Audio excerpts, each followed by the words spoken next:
उतर आया अदाकारी पर। सलाम, नमस्ते, सत श्री अकाल। मैं हूं आपके साथ हर्षिता मिश्रा और आप देख रहे हैं टाइम्स मेल।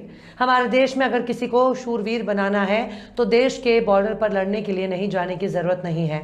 आज तक एक ट्रेंड चल रहा है, अगर आपको रातों रात शूरवीर बनना है तो बस एक नाम का जाप करें, वो है मुसलमान। हमारा दावा है कि आप अगले ही दिन आप योद्धा बन जाएंगे। भले ही आपके जेब में बच्चों को स्कूल फीस भरने की हैसियत ना हो, लेकिन मुसलमान नाम में इतनी बरकत है कि आपकी तमाम हरकतें माफ़ हो जाएंगी। रातों रात आपके ऐसे ऐसे भक्त प्रकट हो जाएंगे जिनको आप अपने जेब से चाय पिलाने की औकात नहीं रखते। मतलब भारत के इतिहास में झांक कर देख लीजिए, बीजेपी को कौन जानता था, लेकिन बीजेपी ने जब से मुसलमान मुसलमान जपना शुरू किया उसके बाद से ही बीजेपी पर अल्लाह की रहमत बरसने लगी। अगर मुस्लिम दामाद मिल गया तो फिर क्या पूछना, आपकी इज्जत और बढ़ जाएगी। मध्य प्रदेश में इन दिनों एक शख्स कई दिनों से मुसलमान मुसलमान का जाप लगा रहे हैं। वो दिन रात मुसलमानों को याद कर रहे हैं। एक साहब मुसलमानों से इतना प्यार करते हैं कि बात बात में आहत हो जाते हैं, पर अब वो नेता बन चुके हैं। वहीं दूसरी तरफ मध्य प्रदेश में एक साहब हैं जो इन दिनों शूरवीर और योद्धा बनने की रेस में कूद पड़े हैं। अभी वो इस मार्केट में नए नए लॉन्च हुए हैं कि योद्धा बनने की पूरी कोशिश कर रहे हैं। उनके चाहने वालों में बड़े बड़े नेता हैं और बड़े बड़े पत्रकार हैं जो उनके पैर छूते हैं, पर वो इस वक्त नेता बनने के लिए दिन रात मुसलमान मुसलमान का जाप कर रहे हैं। रोजगार चलाने के लिए वो प्रवचन भी करते हैं और पंडिताई भी करते हैं, पर पार्ट टाइम वो नेता बनने की प्रैक्टिस कर रहे हैं। इनके सबके इतर उनकी अपनी एक अलग ही पर्सनालिटी है। बागेश्वर धाम में चमत्कार दिखाने वाले पंडित धीरेन्द्र शास्त्री क्या गजब के कपड़े पहनते हैं, क्या गजब का बोलते हैं, क्या गजब के मटकते हैं, और जब मटक मटक कर बात करते हैं तो उनके हाव भाव बिल्कुल ही बदल जाते हैं। तब समझ में नहीं आता कि पंडित धीरेन्द्र शास्त्री को पुरुषों की कौन सी कैटेगरी में शामिल किया जाए, क्योंकि उनके मटक मटक कर बात करने के अंदाज से कुछ और ही इशारा मिलता है। लेकिन धीरेन्द्र शास्त्री अब पंडिताई के अलावा नेता बनने की राह पर निकल पड़े हैं। इसके लिए वो सुबह शाम मुसलमान मुसलमान का जाप कर रहे हैं। वो हिंदू राष्ट्र बनाने की कसम खा रहे हैं। वो हिंदुओं को एकजुट करने का प्रयास कर रहे हैं। पर बाबा जी को शायद याद नहीं है कि उन्होंने खुद ही बताया था उनकी बहन की शादी में किसी ने मदद नहीं की, तब उनके मुसलमान दोस्त ने उनकी मदद की थी।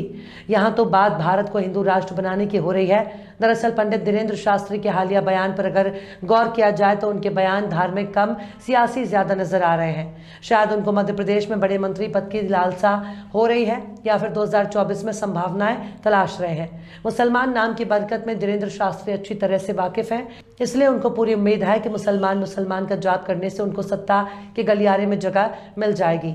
आखिर कैसे मुसलमान नाम से हो रही है बरकत, आखिर कैसे धीरेन्द्र शास्त्री की बदल रही है हरकत, और कैसे बरकत का फायदा उठाने में लगे हैं बागेश्वर वाले बाबा। बताएंगे आपको और भी बहुत कुछ, लेकिन आप अगर हमारे चैनल पर नए हैं और पहली बार हमारी वीडियो को देख रहे हैं तो आप हमारे चैनल टाइम्स मेल को सब्सक्राइब कर लें, वीडियो को लाइक कर दें और बेल आइकन का नोटिफिकेशन बटन भी प्रेस कर दें ताकि बिना देरी हमारी हर खबर आपको मिलती रहे। लौटते हैं आप खबर की तरफ। अपने बयानों और तथाकथित चमत्कार दिखाने के दावों के लिए हाल में चर्चा में आए बागेश्वर धाम के नए नवेले बाबा धीरेन्द्र शास्त्री ने नेताजी सुभाष चंद्र बोस की जयंती पर एक विवादित बयान देकर हलचल मचा दी है। पंडित धीरेन्द्र शास्त्री ने कहा कि नेताजी सुभाष चंद्र बोस का नारा था कि तुम मुझे खून दो और मैं तुम्हें आज़ादी दूंगा। अब उसी तरह का मेरा एक नारा है, अब तुम हमारा साथ दो, हम हिंदू राष्ट्र बनाएंगे।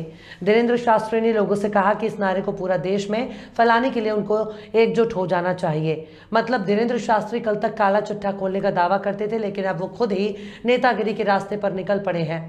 बाबा धीरेन्द्र शास्त्री ने आगे कहा कि केवल बागेश्वर धाम पर ये आरोप नहीं लगाए गए हैं, ये एक तरह से पूरे हिंदू धर्म पर उंगली उठाने का मामला है। इसलिए भारत देश के लोगों को घरों से बाहर निकलकर इसका जवाब देना होगा। अगर इसके बाद भी जो लोग आगे नहीं आएंगे उनको बुज़दिल माना जाएगा। मतलब धीरेन्द्र शास्त्री चाहते क्या हैं, किस तरह के जवाब की उम्मीद कर रहे हैं। धीरेन्द्र शास्त्री पहले ही नागपुर से भागकर अपनी इज्जत मिट्टी में मिला चुके हैं।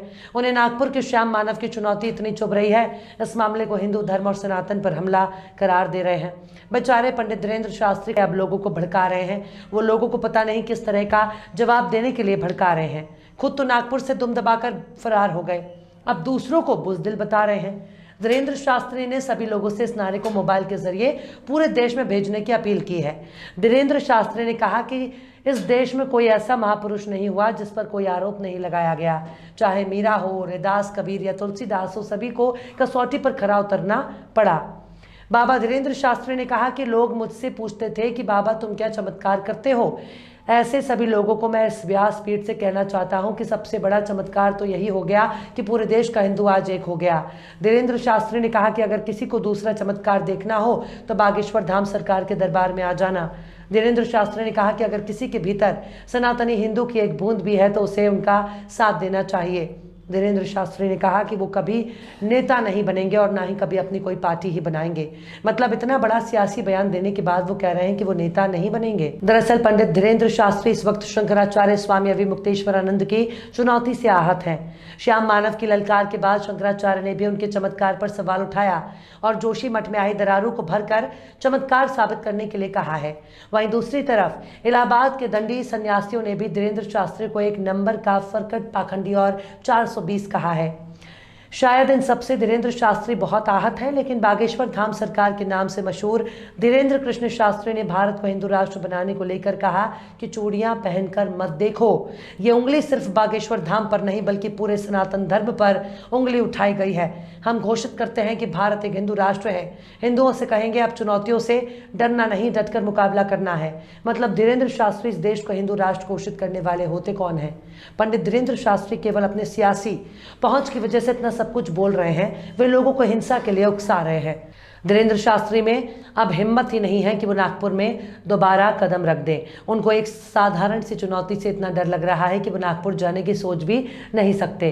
सबको चमत्कार दिखाने वाले, दूसरों की सारी जानकारी पर्दे पर लिख लेने वाले धीरेन्द्र शास्त्री को जब नागपुर में अंधविश्वास के